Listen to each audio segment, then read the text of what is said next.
नमस्कार दोस्तों, आपका स्वागत है। दोस्तों, आने वाली जनवरी में थर्ड ग्रेड का एग्ज़ाम होने वाला है, जो लेवल फर्स्ट और लेवल 2 के रूप में होगा और विभिन्न विषय होंगे। विषय के अनुसार प्रत्येक जो भावी शिक्षक है उनका एग्ज़ाम होने वाला है। आज हम देखेंगे कि उस एग्ज़ाम के लिए टाइम टेबल वो कैसे बनाएंगे, ठीक है ना। टाइम टेबल है हमें कैसे बनाएंगे और बढ़िया से बढ़िया टाइम टेबल कैसे बना सकते हैं ताकि हमारी तैयारी है वो मजबूत हो, हम बढ़िया तरीके से एग्ज़ाम में बैठ सकें। तो उसके लिए मैंने जो फुल सिलेबस आया है उसमें से जो मुख्य जो टॉपिक हैं उनके नाम लिख लिए हैं, मतलब विषय कौन कौन से हैं उनके नाम मैंने लिख लिए यहाँ पर और उनका अंक बार मैंने यहाँ पर लिख रखा है। जैसे थर्ड ग्रेड लेवल फर्स्ट है और थर्ड ग्रेड लेवल 2 है, इन दोनों की हम बात करने वाले हैं। उनके दोनों के साथ साथ में मैं बताऊंगा। मैंने टाइम टेबल तैयार नहीं किया है, बल्कि आपको ऐसा तरीका बता दूंगा जिसके बाद में आप अपना टाइम टेबल खुद बना सकते हैं। यानी टाइम टेबल खुद बनाना सीखेंगे। दूसरे के टाइम टेबल जो होता है ना, हम उसको कभी भी फॉलो नहीं कर सकते हैं। इसलिए हमारा जो टाइम टेबल होता है वही फॉलो करना बेस्ट रहता है। और मैं आपको टाइम टेबल ऐसा बताने वाला हूँ जिसके बाद में आपको कोई भी दिक्कत नहीं होगी। आराम से आप पढ़ सकते हो, आराम से अपना सिलेबस वो 3-4 बार पूरा कर सकते हो। और उसमें कैसे कैसे हम करेंगे उससे पहले देखते हैं कि कौन कौन से जो मतलब विषय वो हैं। एक तो राजस्थान की जीके है जिसमें इतिहास, भूगोल, कला, संस्कृति, राजस्थानी भाषा है, दोनों में लेवल 1 और लेवल 2 में। ठीक है, लेवल 1 का देख लेते हैं, उसमें 100 नंबर की आएगी। उसके बाद में दूसरा पार्ट है, उसमें राजस्थान का सामान्य ज्ञान, आरटी एक्ट, शैक्षिक परिदृश्य, करंट जीके, ये 80 नंबर का आएगा। विद्यालय विषय में जैसे हिंदी, अंग्रेजी, गणित, सामान्य विज्ञान, सामाजिक अध्ययन 50 नंबर की आएगी, यानी 25% आएंगे। ठीक है, सभी विषयों की शिक्षण विधि, ये जो विषय है ना इनकी शिक्षण विधि भी आने वाली है और वो 40 नंबर की आएगी। और शिक्षा मनोविज्ञान है वो 20 अंक की, सूचना तकनीकी 10 अंक की आएगी। ठीक है, अब हम थर्ड ग्रेड जो लेवल 2 है उसका देख लेते हैं। उसमें राजस्थान जीके आने वाली है 80 अंक की, जिसमें इतिहास हो जाएगा, भूगोल हो गया, कला संस्कृति हो गई। ठीक है, दूसरा राजस्थान का सामान्य ज्ञान, शैक्षिक परिदृश्य, आरटी एक्ट, करंट अफेयर, ये 50 अंक के आएंगे। ठीक है, खुद का विषय जो ग्रेजुएशन आपका विषय है या फिर आप टीचर बनने के बाद में जो पढ़ाने वाले हो, जैसे मैथ साइंस हो गया, एसएस हो गया, हिंदी हो गया, अंग्रेजी हो गया, पंजाबी, जो भी आप पढ़ाने वाले वो आपका विषय हो जाएगा। ठीक है, और इसके बाद में जो आपका विषय उसकी शिक्षण विधि 20 अंक की, आपका विषय 120 अंक का आने वाला है। शिक्षा मनोविज्ञान है वो 20 अंक की और सूचना तकनीकी है वो 10 अंक की आने वाली। ये अपना जो सिलेबस है मोटे मोटे तौर पर ऐसा हो गया। और फुल सिलेबस है वो आपके पास आ गया होगा। ठीक है, आपने देख भी लिया होगा उसको। अभी तक आपने उस सिलेबस को जिस देखा है ऑनलाइन और अभी आपने उसको जैसे यहाँ लिखा नहीं है या फिर आपने उसकी जो पीडीएफ हो मतलब फ़ोटोकॉपी के रूप में नहीं निकाली, तो आप ऐसा कीजिए, आप जो भी आपका जो टाइम टेबल है नहीं जो सिलेबस है उस सिलेबस को क्या कीजिए, या तो फोटोकॉपी के रूप में जो ई मित्र की दुकान होती है वहाँ से ले लीजिए, या फिर आप पेन से खुद जो पूरा जो आपका विषय का पूरा जो सिलेबस है उसको बढ़िया तरीके से लिख लीजिए।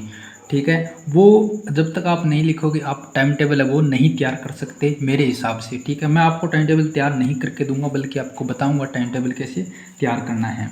ठीक है, ये तैयार हो गया। अब हमें पता है कि एग्ज़ाम जैसे जनवरी में होने वाला है, ये पता नहीं कि 1 जनवरी को होगा या फिर 31 जनवरी को। मैं ऐसा कहा है कि जनवरी में होने वाला है, यानी हमारा जनवरी से पहले 31 दिसंबर तक हमारा जो सिलेबस है वो बढ़िया तरीके से 3-4 बार हो जाना चाहिए।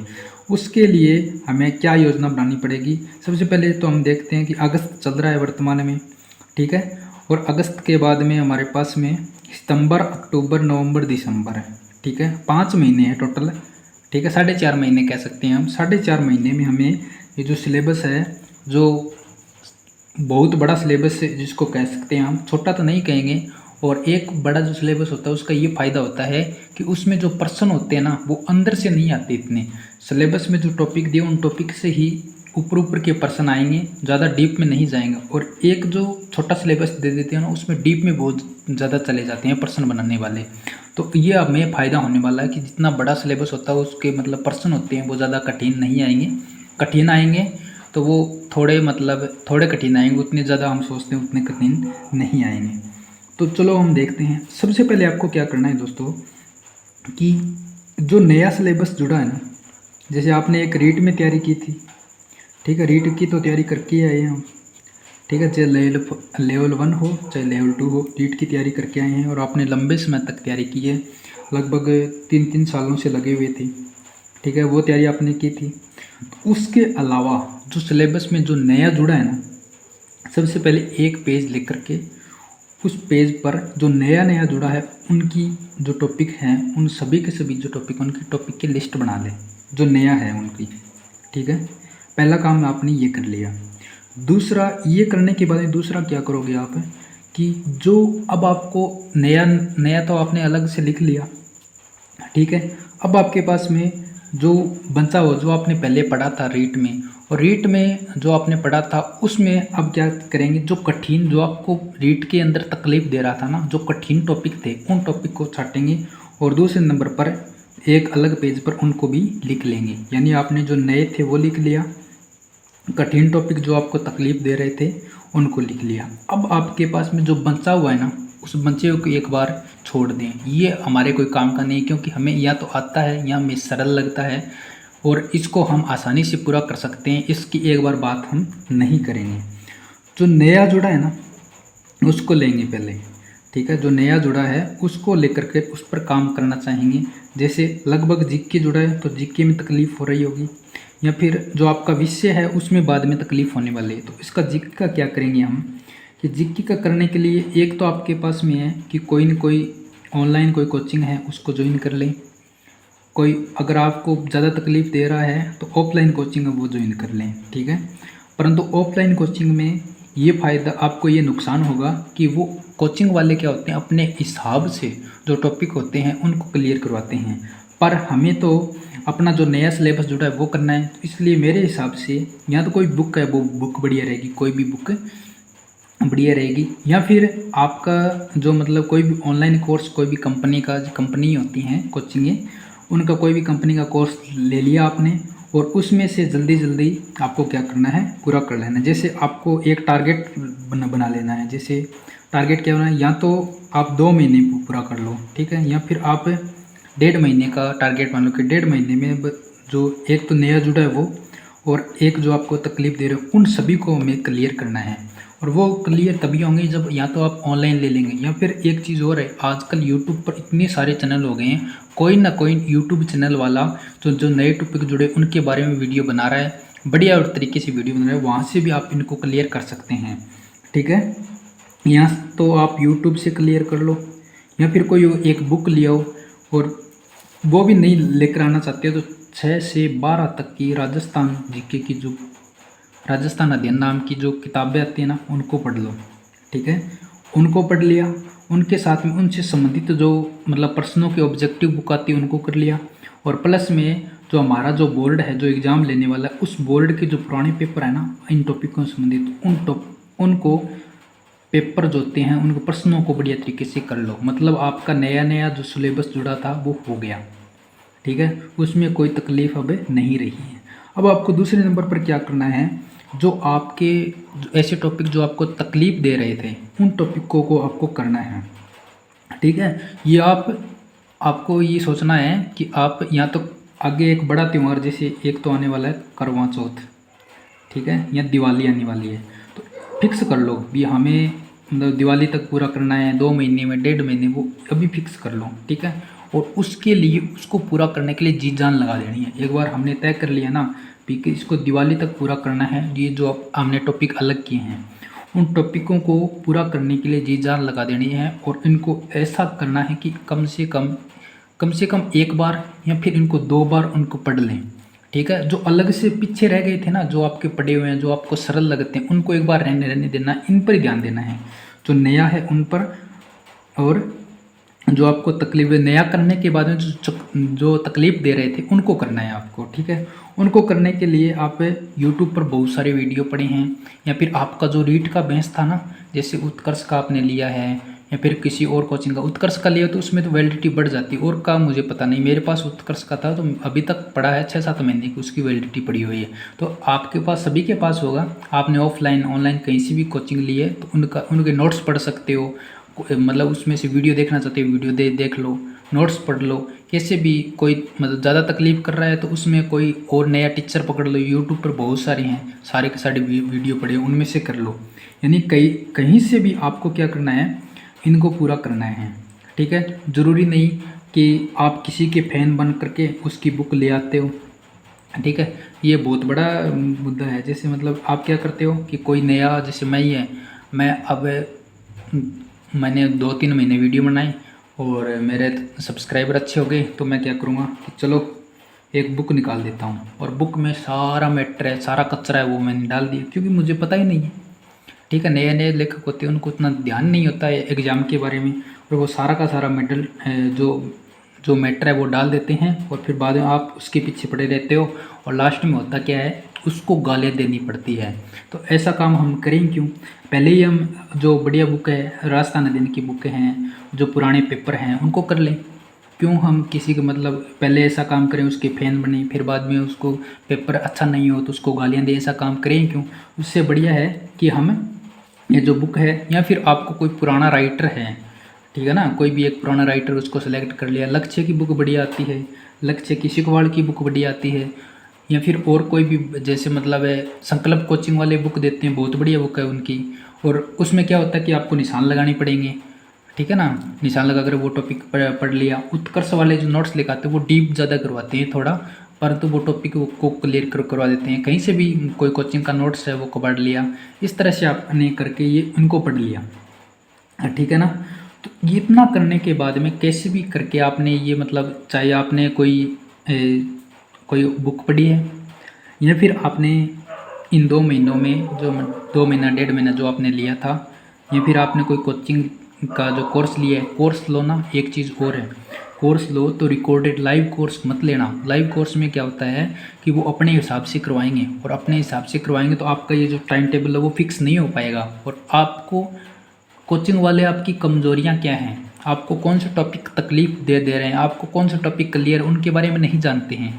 वो तो सभी के अनुसार करवाएंगे, तो आपको सिर्फ आपको ही पता है कि आपके कौन से टॉपिक है वो क्लियर नहीं है, ठीक है ना, और कौन से टॉपिक आपको तकलीफ दे रहे हैं। उनको करने के लिए आप कोई भी कोर्स लेना चाहते हो, रिकॉर्डेड बेंच का कोई कोर्स ले लो। मतलब कोई कोचिंग वाले जैसे अब स्टार्ट करेंगे तो महीने 2 महीने में डाल देंगे, महीने में डाल देंगे, लगभग 15-20 दिन में। जैसे अभिज्ञान वाले कह रहे थे मतलब 15-20 दिन में डाल देंगे। उत्कर्ष वाले ऐसे रिकॉर्डेड जो बेंच होता है वो डाल देते हैं जल्दी, पर तो जो लाइव कोर्स होता है वो अपने हिसाब से करवाते हैं, ठीक है। वो आपको उसके पीछे नहीं पड़ना है, क्योंकि इतना हमारे पास में फिर टाइम नहीं मिलेगा। 4-5 महीने तो वो वैसे ही लगा देंगे, और महीने 4-5 ही टोटल। फिर बाद में आप तैयारी कब करोगे, मतलब जब तक रिवीजन नहीं होता उस समय तक तैयारी नहीं होती है। तो आपको ऐसा करना है कि रिवीजन भी बढ़िया तरीके से हो जाए, और आपका जो कोर्स है वो भी पहले बढ़िया तरीके से हो जाए। तो आपने मान लो कि दिवाली तक ये काम कर लिया। अब क्या करना है, दिवाली तक मैं लेता हूँ कि दो महीने में, जैसे 4.5 महीने 2 महीने में आपने ये जो कठिन टॉपिक थे वो सारे के सारे क्लियर कर लिए। अब आपके एक तो ये टॉपिक है ये क्लियर है बढ़िया तरीके से, और बाकी जो टॉपिक बचे हुए ना वो पढ़े हैं, जो आपको आते हैं या फिर आपको तकलीफ नहीं देते हैं, ठीक है। अगर इसमें आपने कोई छुट्टी ज़्यादा ले ली तो 4-5 दिन का टाइम और ले लो, ज़्यादा टाइम मत दो। जैसे मतलब अक्टूबर है ना, अक्टूबर में पूरा कर लो, नवंबर दिसंबर में तो आपको रिवीजन करना है। अब मान लो कि दिवाली तक आपने पूरा कर लिया। दिवाली के बाद में टाइम टेबल कैसे बनाएंगे, दिवाली के बाद में टाइम टेबल आपको बनाने के लिए क्या करना होगा दोस्तों, दिवाली के बाद में आपको करना होगा कि कोई भी टेस्ट सीरीज है वो ज्वाइन कर लो, ठीक है ना। कोई भी टेस्ट सीरीज ज्वाइन कर लो। जैसे ऑफलाइन जाना चाहते हो तो जैसे भाटिया आश्रम हो गया, गुरुकुल वाले जैसे तारनगर में गुरुकुल कोचिंग वाले वो भी टेस्ट सीरीज जैसे करवाते हैं, उनकी ज्वाइन कर लो। ऑफलाइन करना चाहते हो, ऑनलाइन में बहुत सारे ऑप्शन है। भाटिया आश्रम ऑनलाइन है, कलाम अकेडमी वाले ऑनलाइन देते हैं। ये टॉपिक वाइज जैसे मतलब आपको क्या करेंगे, ये टॉपिक देंगे, ये टॉपिक आपको पढ़ कर आना है और उसके बाद में आपको टेस्ट देना है। मतलब अभी तक आपका सिलेबस तो पूरा हो चुका है, क्योंकि जो कठिन थे या फिर जो नया था वही पूरा करना था, और तो आपको तकलीफ नहीं। अब आपको सिर्फ पढ़ना है, तो उनके अनुसार क्या करोगे, जैसे मतलब ये टॉपिक का टेस्ट दोगे तो आपको ये क्या करेंगे, 2 टाइम यानी 3-4 बार जैसे आपको पढ़ने का मौका मिल जाएगा, ठीक है। कौन कौन सी, जैसे कलाम एकेडमी का हो जाएगा, जो संकल्प कोचिंग है उनका हो जाएगा, ये ऑनलाइन ऑफलाइन दोनों देते हैं। गुरुकुल वाले ऑनलाइन ऑफलाइन दोनों देते हैं, भाटिया आश्रम का ऑनलाइन ऑफलाइन दोनों हैं, ठीक है। इनमें से किसी एक का भी टेस्ट सीरीज है वो ज्वाइन कर ली, ठीक है। और टेक्स्ट बुक वगैरह है वो ज़्यादा मतलब राजस्थान से संबंधित नहीं है, तो उसके चक्करों में मत पढ़ना है। जैसे एग्जामपुर वाले बहुत करवाते हैं, मैं उनका मतलब पक्ष नहीं लेता। एक जो पुराने समय से जो कोचिंग चल रही है ना, मतलब वो एक एग्ज़ाम जो लेवल का है वो बना लेते हैं। हमें क्या करना है, हमें तो मतलब एक ऐसा करना है कि जो वो एक टाइम टेबल दे देंगे, उन टाइम टेबल के अनुसार लास्ट में 2-2.5 महीने वो चलना है और एग्ज़ाम देते रहना है, ताकि हमें पता चल सके कि कौन सा टॉपिक क्लियर है। बस यही करना है और हमारा सिलेबस पूरा करना है। वैसे तो हमारा सिलेबस तो हो चुका है, क्योंकि ये जो कठिन थे, जो नया था, वही करना था हमें। और तो हम 2-3 साल से पढ़े हुए पढ़ रहे हैं, उसमें कोई क्या तकलीफ हो सकती है, ठीक है। ये करने के बाद में वो टेस्ट सीरीज ज्वाइन करोगे ना आप, कोई भी एक टेस्ट सीरीज ज्वाइन कर लो। फिर बाद में मतलब एक तो आपको जो टाइम बंदिश है उसका पता चल जाएगा कितने टाइम में कर सकते हो। लास्ट में आकर के आप क्या कर लोगे, जैसे 10-15 दिन रहोगे ना, कोई भी प्रैक्टिस सेट लेकर के आओ, ठीक है। लास्ट में आकर के प्रैक्टिस सेट और प्लस में OMR लेकर के आनी है, ठीक है।